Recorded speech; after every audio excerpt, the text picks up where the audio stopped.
બધા ભગવાનના ભક્ત છે, બધા સારા છે.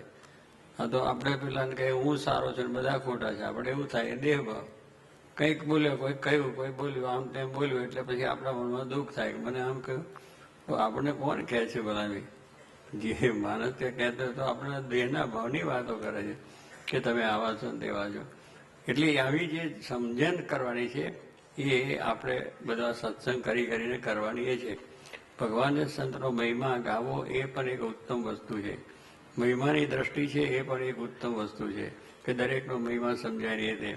એટલે એવી જે બધી સમજણ જે દ્રઢ થતી જાય અને એવું જે જ્ઞાન છે આત્મા પરમાત્મા એ થતું જાય તો પછી કોઈ પ્રમાણનો વિક્ષેપ આ જગતનો આપણને નડે નહીં. સુખ દુઃખના ભાવો બધા આવે, બધું આવે, તેજો આવે. એટલે એ જ્યારે આપણી દ્રષ્ટિ થાય છે ત્યારે આપણને ભગવાનનું સુખ આવે છે. એટલે આપણે એ જ છે કે આપણું જ્ઞાન જે અક્ષરને પુરુષોત્તમનું, બ્રહ્મને પરબ્રહ્મનું, આત્માને પરમાત્મા, સ્વામીને નારાયણ આપવું જે જ્ઞાન છે એ જ્ઞાન આપણને દ્રઢ થાય એ બરાબર આપણે કરવાનું છે. અને આપણી સમજણ પણ એવી દ્રઢ કરવાની છે કે એવી સમજણ ના હોય કે જેથી કરીને મહારાજ ગૌણ થઈ જાય અને ભગવાનના ભક્ત છે ગુણાતીત એ પણ ગૌણ ના થઈ જાય. એટલે બેનો મહિમા એવી રીતે સમજીએ કે જેથી કરીને આપણામાં પણ જે દાસ કે સેવક ભાવ આવે રે અખંડ ગમે એટલી સ્થિતિ પ્રાપ્ત થાય તો પણ અનંત ઐશ્વર્યની અંદર આવી જાય. ભગવાનના જેવા ઐશ્વર્ય આવી જાય. ભગવાન અંધારામાં બેઠા હોય અને આપણે જઈને આપણામાંથી પ્રકાશ નીકળે ભગવાનનું દર્શન થાય એટલે થાય કે ના હો હું તો કેટલો પ્રકાશમાં છે, ભગવાન તો અંધારામાં બેઠા છે એમનું, પણ એમાંથી જે લાઇટ નીકળ્યું એ હું આવ્યો છે ને એ લાઇટ આ ચાલે છે.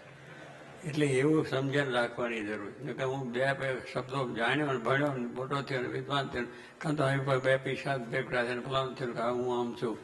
એ બધું જ ભગવાનની આ લઈને આપણે છે. એટલે એક સમજણ કે આપણે લઈને કંઈ ભગવાનના દર્શન નથી થયા, એમનો જ પ્રકાશ બધામાં છે એટલે થાય છે.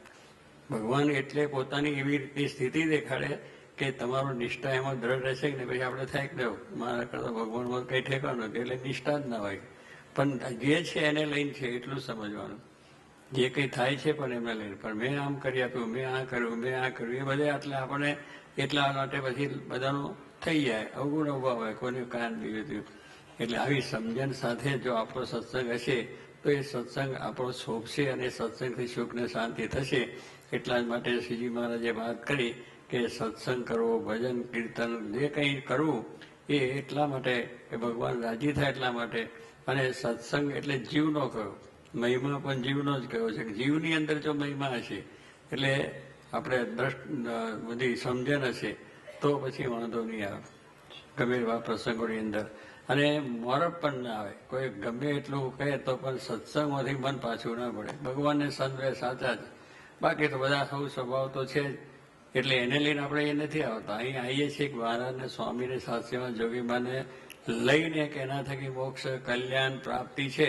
બાકી બધાની સાથેનો ભગવાનના સંબંધમાં આવ્યા છે એટલે મહિમા સમજવાનો કે જેથી કરીને આપણે કોઈના પ્રત્યે અભાવ ના રહે.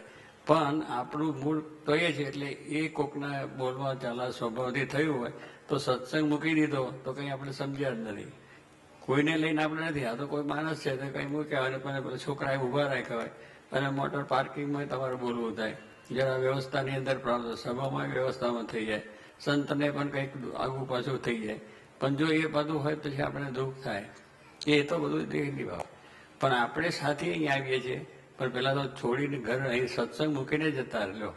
સત્સંગ મૂકીને જતા પણ આટલામાં સત્સંગ મૂકવાનો છે એ તો હોય. આપણે ઘરે થાય છે કે ઘરમાં દરરોજ આપણને કહે છે પધારો પધારો પધારો, તમે બહુ સારું અમારા માટે મહેનત કરી છે કે ફૂલ લાઈને ઊભા રહે છે, ખુરશી પર બેસવાની વેલકમ, પધારો પધારો. પણ શું કોઈ આપણને કહેતા નથી તોય આપણે સામેથી જઈને બધા પૈસા ટકા ને સમૃદ્ધિને ખાવા પીવાની ઘરની વ્યવસ્થા છોકરા ભરણ કરીએ નહીં કરતા.